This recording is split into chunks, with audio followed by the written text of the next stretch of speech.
చట్టసభలో ఆమోదించిన బిల్లులకు ఆమోద ముద్ర వేసే విషయంలో రాష్ట్రపతి గవర్నర్లకు గడువు విధించడంపై స్పష్టత రానుంది. సీజేఐ గవాయ్ నేతృత్వంలోని 5 న్యాయమూర్తుల ధర్మాసనం దీనిపై స్పష్టతని ఇవ్వబోతోంది. రాష్ట్రపతి గవర్నర్లకి గడువు విధించడం సబబే అని కొందరు అంటూ ఉంటే అది రాజ్యాంగ విరుద్ధం అనే వాదనలు కూడా వినిపిస్తున్నాయి. దీంతో ధర్మాసనం ఏం చెబుతుందన్నది ఆసక్తికరంగా మారింది. తమిళనాడు అసెంబ్లీ ఆమోదించి పంపిన బిల్లులను గవర్నర్ ఆర్ఎన్ రవి ఆమోదించకుండా చాలా కాలం జాప్యం చేస్తున్నారు. దీనిపై తమిళనాడు ప్రభుత్వం సుప్రీంకోర్టును ఆశ్రయించింది. ఈ పిటిషన్పై విచారణ జరిపిన సుప్రీంకోర్టు ధర్మాసనం చట్టసభలో ఆమోదించి పంపిన బిల్లులపై రాష్ట్రపతి గవర్నర్లు 3 నెలల్లోగా నిర్ణయం తీసుకోవాలని తీర్పునిచ్చింది. ఒకవేళ ఆ గడువులోగా నిర్ణయం తీసుకోకపోతే ఆ బిల్లులకు ఆమోదం లభించినట్టే భావించొచ్చని తెలిపింది. దీంతో గవర్నర్ ఆమోదించకుండా పక్కన పెట్టిన 10 బిల్లులను చట్టాలుగా నోటిఫై చేస్తూ తమిళనాడు ప్రభుత్వం గెజెట్ జారీ చేసింది. రాజ్యాంగ బాధ్యతల్లో ఉండే రాష్ట్రపతి గవర్నర్లకు గడువు విధించడం సరికాదంటూ సుప్రీంకోర్టులో అప్పీళ్లు దాఖలయ్యాయి. కానీ ఆ అప్పీల్స్ ని తాము విచారించబోమని స్పష్టం చేసింది సుప్రీంకోర్టు.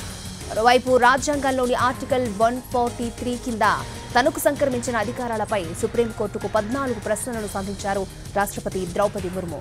వాటిపై వివరణ, సలహాలు కోరారు. బిల్లులకు ఆమోదం అంశంలో రాష్ట్రపతి గవర్నర్లకు రాజ్యాంగం కల్పించిన అధికారాలను కాదని న్యాయ వ్యవస్థ గడువును నిర్దేశించొచ్చా అని ప్రశ్నించారు. ఈ విషయంలో స్పష్టతనివ్వాలని కోరారు రాష్ట్రపతి ముర్ము.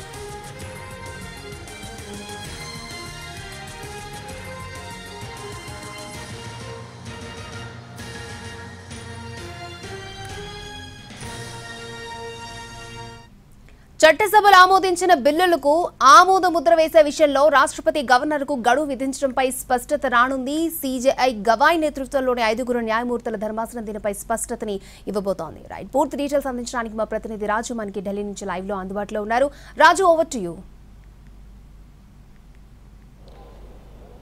Thank you Akshaya. మరికొద్ది సేపట్లో ఒక కీలకమైనటువంటి అంశం పైన సుప్రీంకోర్టు రాజ్యాంగ ధర్మాసనం తన అభిప్రాయాన్ని చెప్పబోతుంది. అంటే రాష్ట్రపతి గవర్నర్ల అధికారాల వల్ల చట్టసభల్లో ఆమోదించినటువంటి బిల్స్ ఎందుకు పెండింగ్ లో ఉంటున్నాయి, దీనికి ఏమైనా నిర్దిష్టమైనటువంటి గడువు ఉంటుందా అనేటువంటి అంశం ఏదైతే ఉందో ఈ విషయంలో రాష్ట్రపతి ఇచ్చినటువంటి రిఫరెన్స్ పైన సుప్రీంకోర్టు రాజ్యాంగ ధర్మాసనం తన అభిప్రాయాన్ని వెల్లడించబోతుంది. నిజంగా ఈ అభిప్రాయం గనక రాష్ట్రాలకు అనుకూలంగా ఉంటే అది కీలకమైనటువంటి నిర్ణయంగా మారుతుంది. లేదు రాష్ట్రపతి గవర్నర్లకు అనుకూలంగా ఉంటే అది కూడా చాలా కీలకంగా మారే అవకాశం కనిపిస్తుంది. ఏదేమైనా ఈరోజు సుప్రీంకోర్టు రాజ్యాంగ ధర్మాసనం ఇచ్చేటటువంటి అభిప్రాయం మాత్రం దేశంలో చాలా కీలక నిర్ణయాలకు వేదికగా మారబోతుంది. వాస్తవానికి తమిళనాడు ప్రభుత్వం ఆమోదించినటువంటి 10 బిల్లులను అక్కడ ఉన్నటువంటి గవర్నర్ ఆర్ఎన్ రవి వాటిని అసలు ఆమోదించడం లేదు అంటూ సుప్రీంకోర్టును ఆశ్రయించింది ప్రభుత్వం. అయితే 3 నెలల్లోగా రాష్ట్ర ప్రభుత్వం ఆమోదించి అంటే చట్టసభల్లో ఆమోదించినటువంటి బిల్లులను ఎటువంటి నిర్ణయం తీసుకోకపోతే వాటిని ఆమోదించినట్లుగానే భావించాల్సి ఉంటుందనే విషయాన్ని సుప్రీంకోర్టు ధర్మాసనం గత మే నెలలో ఉత్తర్వులు జారీ చేసింది. దానికి అనుగుణంగా తమిళనాడు ప్రభుత్వం ఆ 10 బిల్లులను చట్టం చేస్తూ గెజిట్ జారీ చేసింది. సో ఆ వెంటనే స్పందించినటువంటి రాష్ట్రపతి సుప్రీంకోర్టుకు కీలకమైనటువంటి రిఫరెన్స్ లెటర్ రాశారు. అందులో రాష్ట్రపతికి గవర్నర్కు ఉన్నటువంటి అధికారాల విషయంలో ఖచ్చితంగా సుప్రీంకోర్టు అభిప్రాయాలను తెలపాలంటూ ఆ విషయాన్ని స్పష్టం చేశారు. దాంతో వెంటనే సుప్రీంకోర్టులో రాజ్యాంగ ధర్మాసనాన్ని ఫామ్ చేస్తూ మొత్తం 5 జస్టిసులు కలిపి సుదీర్ఘంగా ఈ అంశం పైన విచారణ జరిపారు. అయితే ప్రధానంగా ఎన్డీఏతర రాష్ట్రాలు ఏవైతే ఉన్నాయో అక్కడ ఇతర ప్రభుత్వాలు ఉంటున్నటువంటి రాష్ట్రాల్లో మాత్రమే అక్కడ చట్టసభల్లో ఆమోదించినటువంటి బిల్లులను పెండింగ్ లో పెడుతున్నారు. వాటిని వెనక్కి పంపించకపోవడం లేదంటే ఆమోదించకపోవడం ఈ రెండు జరగకపోవడం వల్ల అసెంబ్లీలు తీసుకున్నటువంటి నిర్ణయాలు అనేటివి ఎటు కాకుండా పోతున్నాయనే విషయాన్ని సుప్రీంకోర్టులో వాదనలు వినిపించాయి.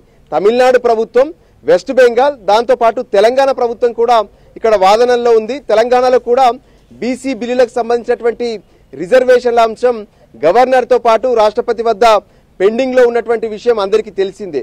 సో దాంతో రిజర్వేషన్ల అంశం కూడా ఇప్పుడు వెనక్కి వెళ్లిపోయింది. ఏ విధంగానైతే రాష్ట్ర ప్రభుత్వం తీసుకున్నటువంటి 42% బీసీ రిజర్వేషన్లకు సంబంధించినటువంటి అంశం. సో వీటన్నిటికి సంబంధించి కూడా సుదీర్ఘ విచారణ తర్వాత ఏ విధంగానైతే సెప్టెంబర్ 11వ తేదీన ఈ కేసుకు సంబంధించి వాదనలు పూర్తయిన తర్వాత సుప్రీంకోర్టు రాజ్యాంగ ధర్మాసనం రిజర్వ్ చేసింది.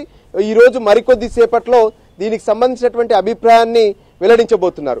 వాస్తవానికి గవర్నర్లు రాష్ట్రపతికి సంబంధించి ఏ విధంగానైతే రాజ్యాంగం ఇచ్చినటువంటి విశేషాధికారాలలో ఎప్పుడైతే చట్టసభలు ఆమోదించినటువంటి బిల్స్ వాళ్ళ దగ్గరికి పంపించినప్పుడు ఈ విషయంలో ఏదైనా గడువు అనేది ఉందా అనేది ఇక్కడ చాలా కీలకమైనటువంటి అంశంగా మారుతుంది.